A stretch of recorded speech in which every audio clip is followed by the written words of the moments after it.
Nós sabemos que existe um zero absoluto, mas será que existe um 100 absoluto? A maior temperatura possível? Eu sou Vinícius e bem-vindos ao Físico!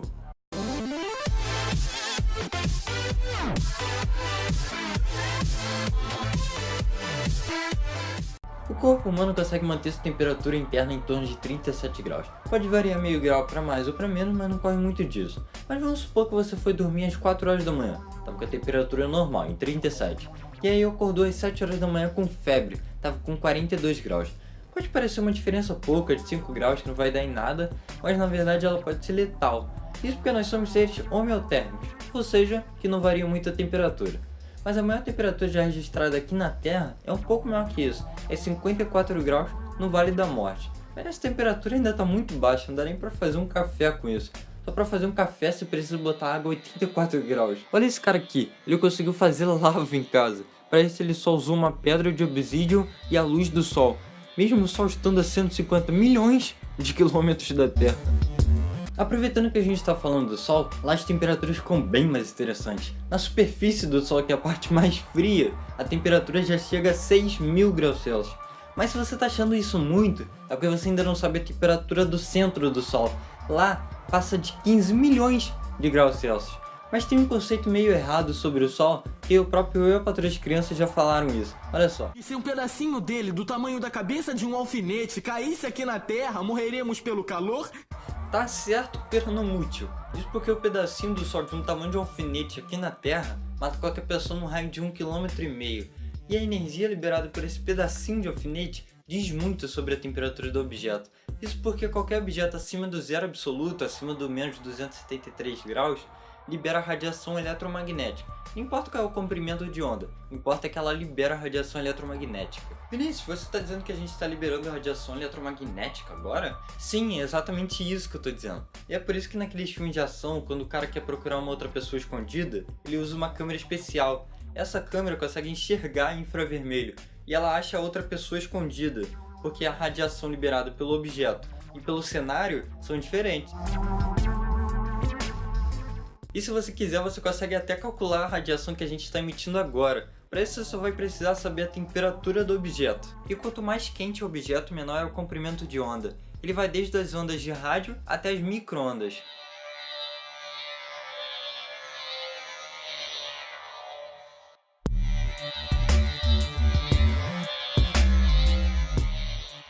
Em temperaturas como a do Sol, por exemplo, a matéria se comporta de um jeito bem diferente. Ela não é nem em estado líquido, nem sólido, nem gasoso. Ela fica no estado de plasma.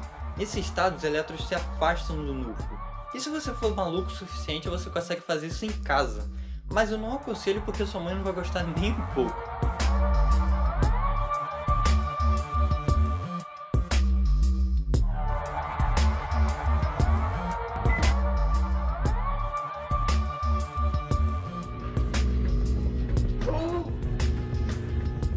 Mas o Sol não está nem perto de ser a coisa mais quente do universo. Nós mesmos já passamos várias vezes esse número. Já conseguimos alcançar temperaturas de 350 milhões de graus Celsius. Isso foi durante uma explosão de uma bomba termonuclear. Só que as pessoas só ignoram esse número porque foi um espaço de tempo tão curto que...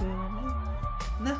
Tem uma estrela chamada WR104. Ela está a 8.000 anos-luzes da gente. Ou seja, 8.000 anos viajando à velocidade da luz. E ela tem massa de 25 vezes a do Sol.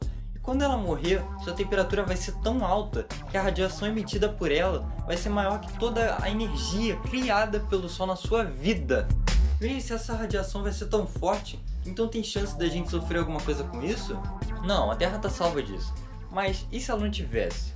Mesmo a gente estando numa distância de 7 trilhões de quilômetros dela, a exposição a 10 segundos da radiação já seria suficiente para acabar com 1/4 da nossa camada de ozônio, o que acabaria com os nossos alimentos e com a vida como a gente conhece hoje, pelo menos.